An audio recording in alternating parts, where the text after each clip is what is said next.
let's get into your pick of the week. So, how can we utilize options, premium selling to get into a position? And your pick of the week this week is American Airlines, ticker symbol AAL. AAL, a name that I feel like we talk about very frequently.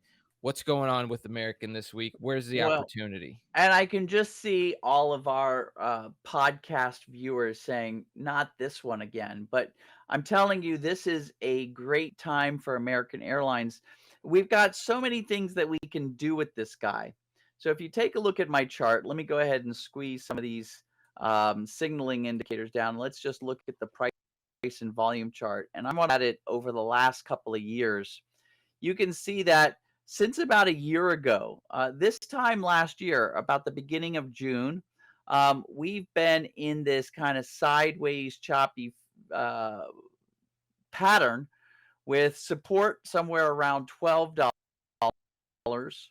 and resistance somewhere up here around $17. And it looks like this is where we're going to be trading. And so we're approaching that $17 zone. Now, if folks out there own some American Airlines stock or they've got some stock replacement, so they've used some option that would work as the stock. Um, it looks like we're getting to the point where we can sell some call premium and create an income out of this American Airlines. I would say selling the $17 call. Now, notice down here, we just got through talking about the MACD giving us a signal. The MACD has not yet told me that American Airlines has formed a top. And even though I see a little bit of bar patterns maybe showing that, I'm going to use the bar patterns as a validation to the MACD giving me that signal. So I'm going to wait for the MACD first. Then I'm going to look to see if there's bar patterns that agree with that. And if you've got access to that quantitative data, let's look at that $17 zone and see if there's orders piling up there that would create that selling pressure.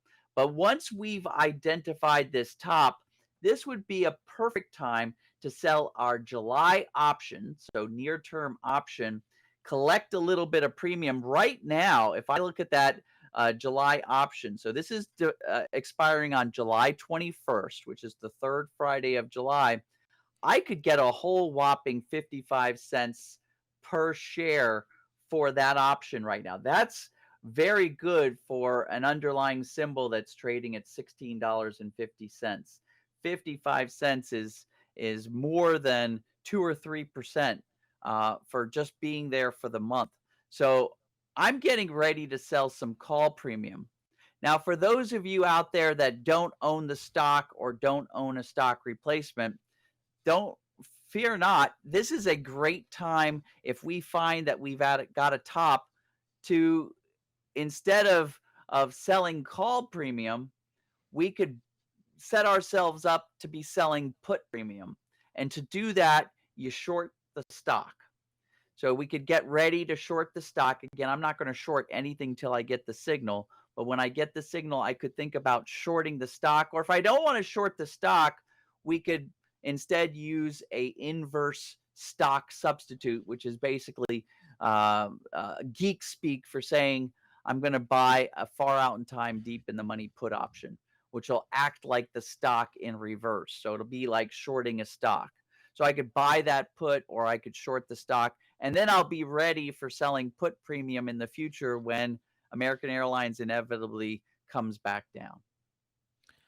Question on this, because if it's a name that you continually bring up, is the reason that you do that is because these monthly positions present themselves and Absolutely. you could have a winning month in July and then you could be out. You could have a winning month in August and you can be out. Absolutely. That's the concept of the like paycheck, right? That's the Mhm. premise.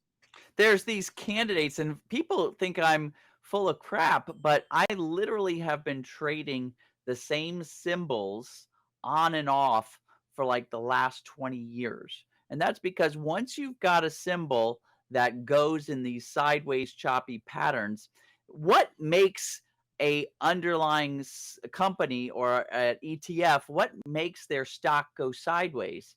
The investors. So the investors that are interested in American Airlines are totally fat, dumb, and happy, content with the stock going sideways. They always have been, and they always will be, right? For the foreseeable future. Something has to happen to American Airlines in the news to make it go up a step function or down. But left to its own, the investors are just going to keep going sideways. It's one of those companies that's kind of boring. I mean, yeah, they buy planes, they send people around the world, but they're not like a high flyer, and yet they're also not a company that's a flash in the pan. They're just a company that is.